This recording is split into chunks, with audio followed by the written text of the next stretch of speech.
Hello YouTube, Nathan back here with another video. Hope everyone's off to a great week.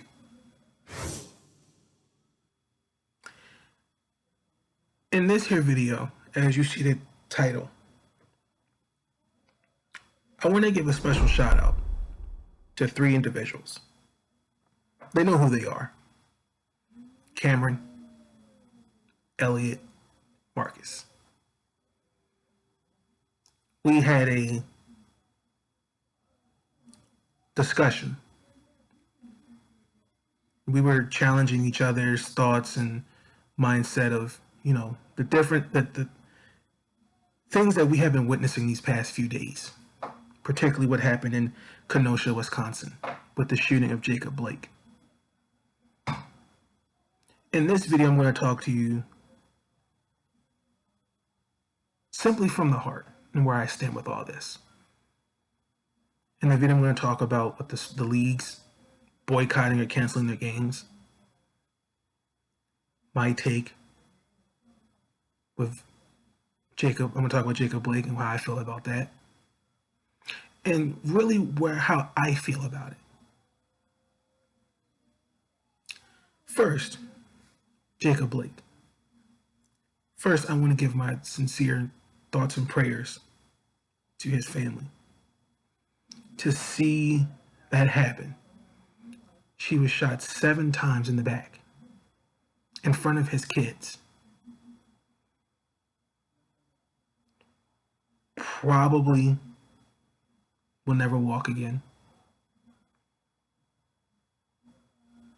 I feel for his kids to see their father shot 7 times. I am frustrated. I am angry. I am sad. Because here it is, another situation, and no one's being held accountable. What I mean by accountability is that nobody has been arrested. And I'm going to get into that later in this video. Now, as I look at my notes, I really took some notes here. I want to make sure everything I wrote in my notes I'm saying in this video. Let me start off by saying this. For 400 years, we as African Americans have been oppressed. We've had to fight racism. We've had to fight for voting. We've had to, we've just had to fight for respect. We've had to fight for what's right. What I mean by that is what our ancestors went through to ensuring that my generation, my parents' generation, or even the next generation didn't have to go through this kind of stuff. But from slavery to Jim Crow to now this, in 2020, you would have thought lessons would have been learned. But no. Now, in the wake of the shooting, you had the NBA, particularly the Milwaukee Bucks, and the Toronto Raptors, but more the Milwaukee Bucks, really take a stance on this because it hits close to home for them. That's 40 miles from Milwaukee.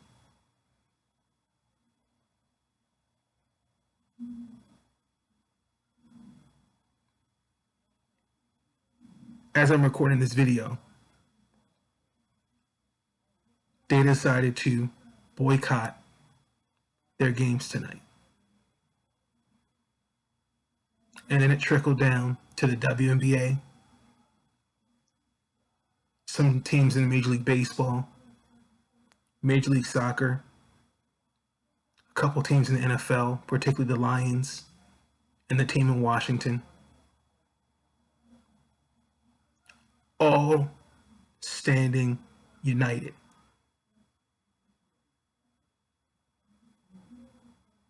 And using their platform.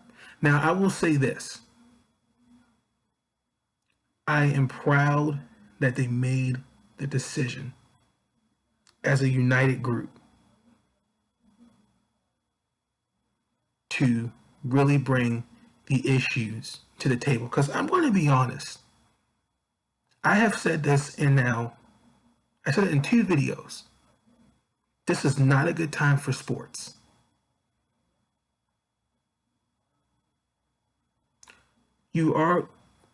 Let's call it what it is.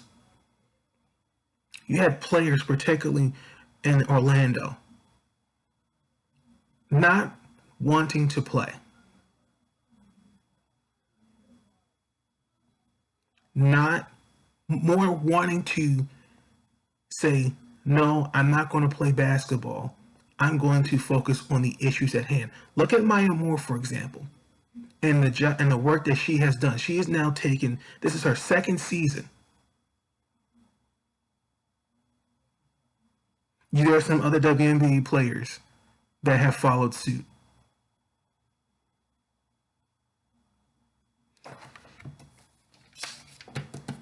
I wanna quote the great Doc Rivers,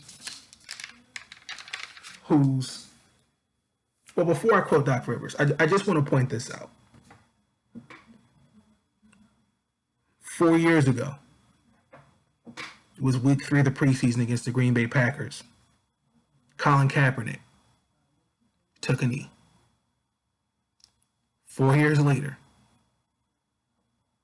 now do you understand what he was trying to say? What he was trying to bring to the table? Now, when I get into Doc Rivers. Doc Rivers is a head coach for the Los Angeles Clippers. I'm going to leave that link in the description because what he was saying, that was from the heart. I do have this question. Well, I'm going to quote what he said. Why do we keep loving this country and it doesn't love us back? Because sometimes we have to be reminded, no matter where you go, whether it's a store, whether it's a park, whether it's an office, it doesn't matter. I said it in that hour video. I'm also going to put that in the description. The color of my skin is virtually a weapon. I want to ask a question. What is it that makes you so fearful of me, particularly the color of my skin? I don't know you. I don't know.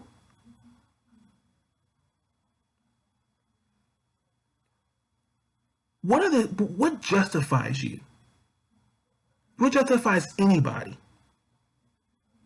to sit there and hold to institute these policies against African Americans and other minorities, and for almost 400 years have systematically kept us in check? What have we done to deserve that?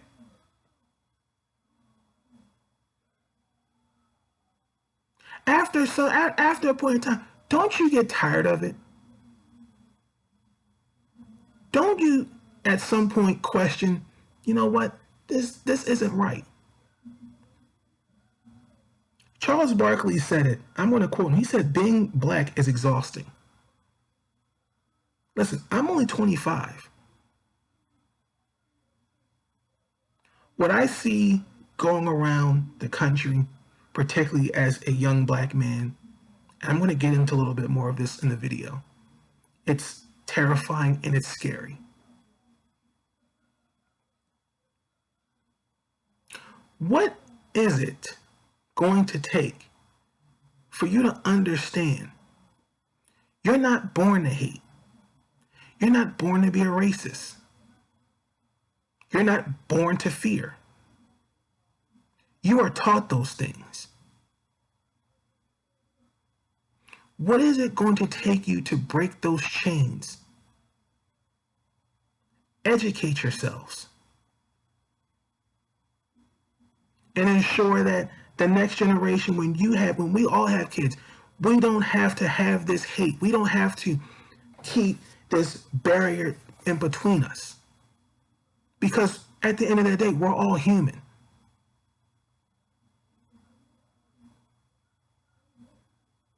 But the color of my skin has you in fear? No, you have it backwards. I said it in this hour video. Where I work, where I go to school, some people around in the neighborhood look at me differently.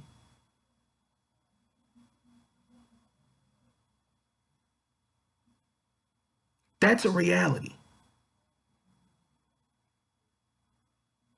And for some of these players, particularly in the NBA, some in other sport leagues too, I said it in a video that I posted yesterday. They've come from communities that have been oppressed. Look at what they've had to go through to be where they're at.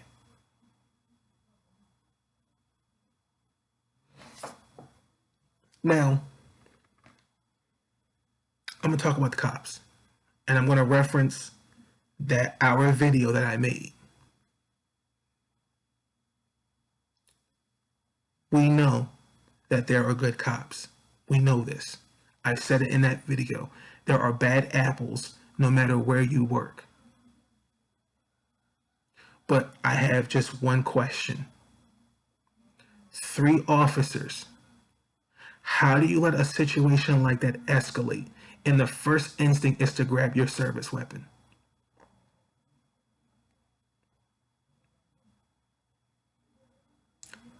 Someone answer that for me, please. If you look at most of these situations, George Floyd, for example, where that officer had his knee on his neck. Eric Garner. And it's not just, it's other unarmed African American men and women that we don't hear about in the media. But I want that question asked. Excuse me as I'm going through my notes. Excuse me. I'm not a parent. I'm not married. But I'm the oldest of 3. I have a sister that's 24. I have a brother that's 17.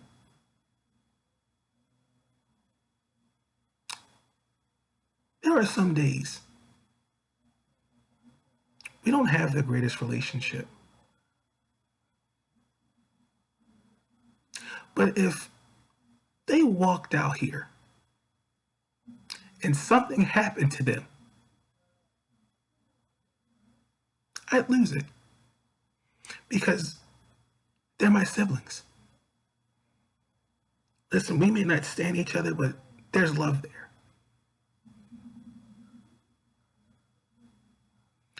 All of these folk, all these black these parents, moms and dads that have these talks with their kids about when you come in contact with the police, what to do and what not to do. I've had that talk. I've had that talk with my dad because he experienced it growing up. So did my mom.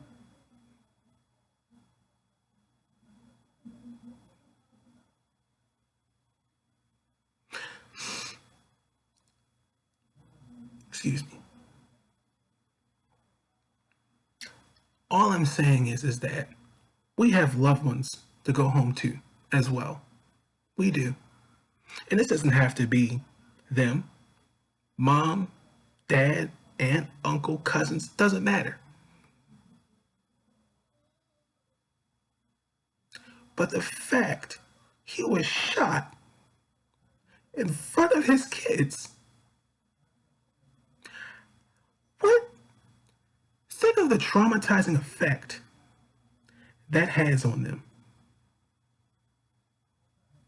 Think about when they get older, what effect it has on them. What about now? Seeing their dad in a hospital.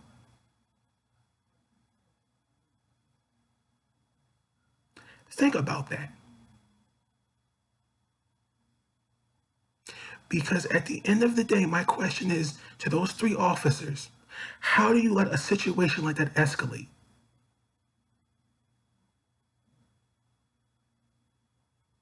And we have to also answer this question. Where is the accountability?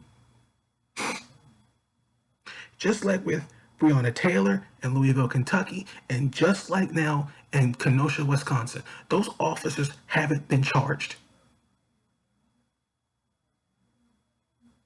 Where is the accountability? Who is responsible for this? This is what the players were, this is what they're trying to do. They're trying to bring attention to this. Because let's just keep it real. Nope. Hold that thought. I'm going to save that to the end of this video. I'm going to use an example. Emmett Till. I think Chris Webber talked about him, but I'm going to talk about him in this video. Emmett Till is 14.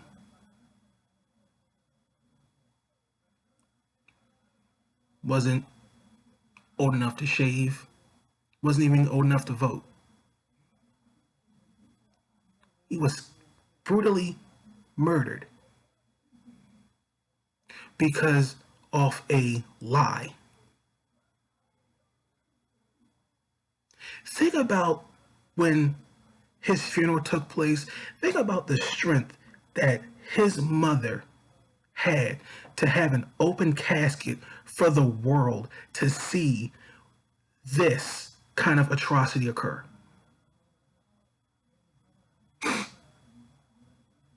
Think about that.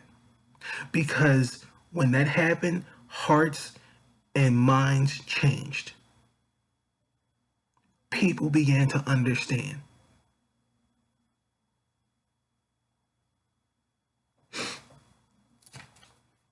I'm telling you right now, whether you like it or not, what these leagues did tonight, it got the attention. People are now listening.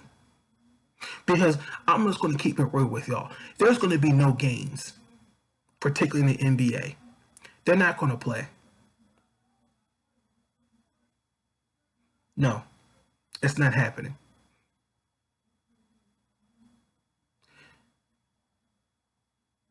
The Clippers and the Lakers have already considered boycotting the rest of the season. They're not going to play.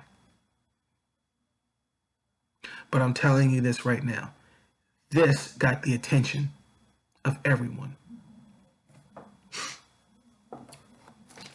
I'm going to talk about this trauma effect. I already kind of touched on it, where I already experienced, said that I have two siblings, one's 24 and one's 18.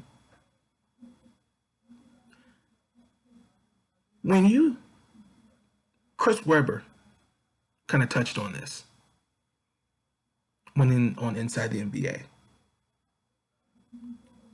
Looking at the news, the media, and seeing these narratives that are being painted, that's traumatizing.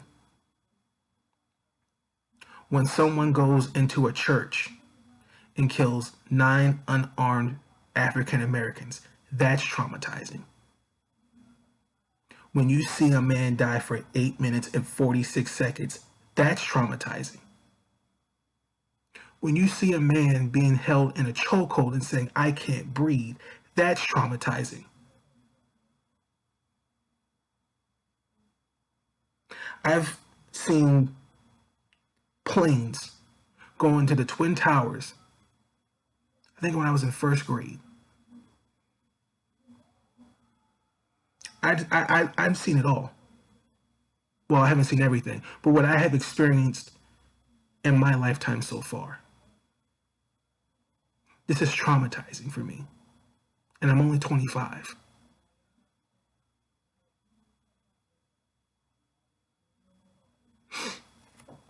I'm going to use Vince Carter, for example. Vince Carter just retired. Vince Carter has to go to a mailbox with his phone and his ID card. See, that kind of brings me to reality of this is the world that we live in. Everybody knows him as arguably the greatest dunker of all time. North Carolina Tar Heel, Raptors, New Jersey Nets, future Hall of Famer. In some other people's eyes, he's just another black man. Again, the colors of our skin is a weapon.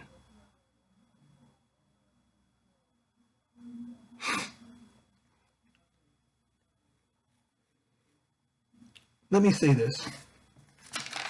I'm going to close it up by saying this. This is a good opportunity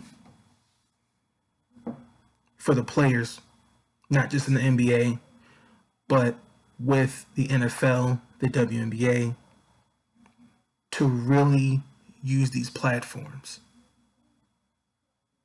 and use them to where there is pressure put on those that can make and change the laws. For example, look at the owners. The owners, let's call it what it is, lost a good chunk of money today. Some owners may be upset. Some will understand why their players did it. The commissioner, for example, in the NBA, like Adam Silver. We know where Adam Silver stands with this. Because back in 2014, when he banned Donald Sterling, we know that Adam Silver understands.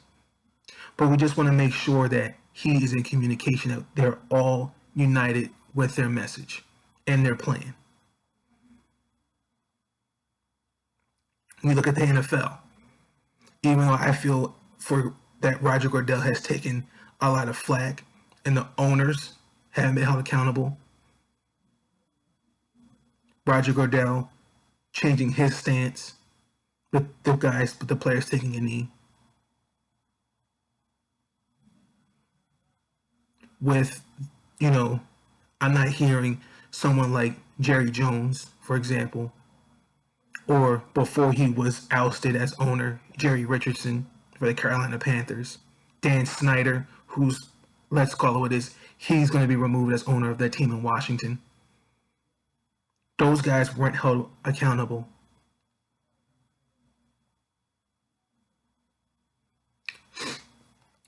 I'll close up by saying this.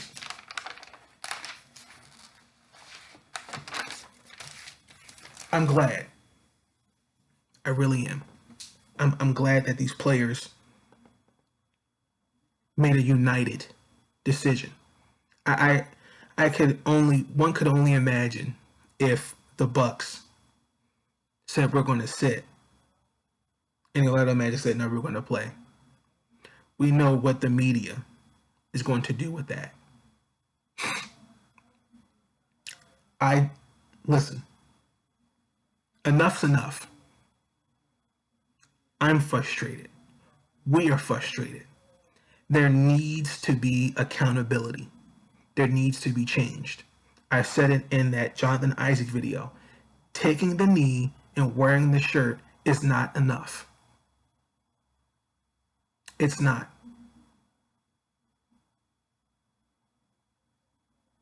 My only question for those that have boycotted their games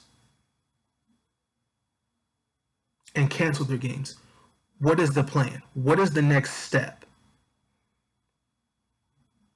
Because in order to have a plan successful, there needs to be steps. Now, I'm going to say this. Kyrie Irving, I understood what he was saying. However, my question to Kyrie when he first brought this up, what was the plan?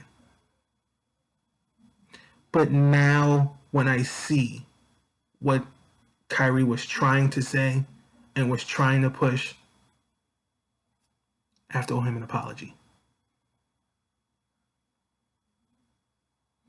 And for people to really sit on social media or whatever and saying, oh, these guys are making a mistake, this is going to hurt them in the long run financially. Let me say this. These players have leverage. Most of them have sponsors. They can challenge these sponsors, these owners, to do something. They have leverage. Let's understand that. Now, I understand that there are some that are just coming into the league. I get it. But for those that have sponsors, they can challenge these sponsors, they can challenge the owners to step up and make a change, make a difference, be a part of the plan. Because all I want to know is what's the next step of this plan? What is the plan? I'm going to close out by saying this. We have an election coming up.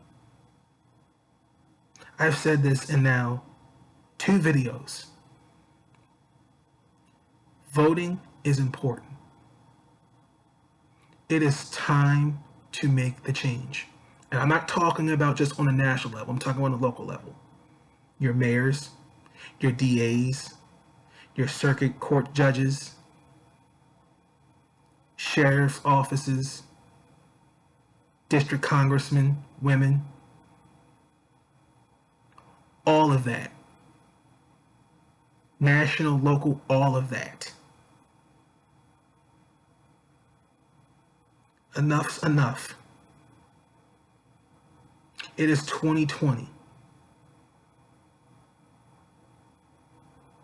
And it is time we take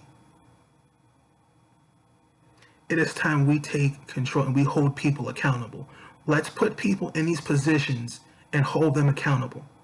Because again, that's where I keep saying accountability. Because you already see this circus in Washington. You already see the circus happening. With COVID-19, with unarmed African American men and women being killed. Now this.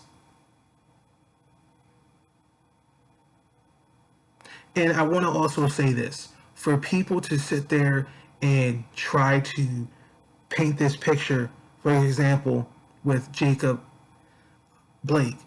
Oh my gosh, he had a knife. Oh, he had a warrant out for sexual assault or whatever it is. That's not the point. That's not the point. If a guy can go in a movie theater and shoot up people, or go in a church and shoot up innocent people, because they have a record, they have a past, you're going to hold that against them, and we're not supposed to have sympathy? Where's the humanity at? Where's the respect? Because what if that was your friend? What if that was your sibling? What if that was your parent? You wouldn't say that.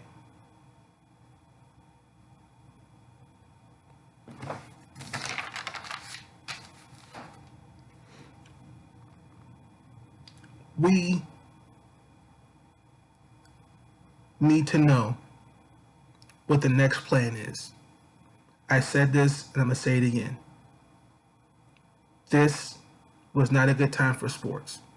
Cameron, in our conversation, had said that he predicted this was going to happen. I am with him. Because it is time to lay the foundation and start working. It's time. With that being said, I'm out. Peace.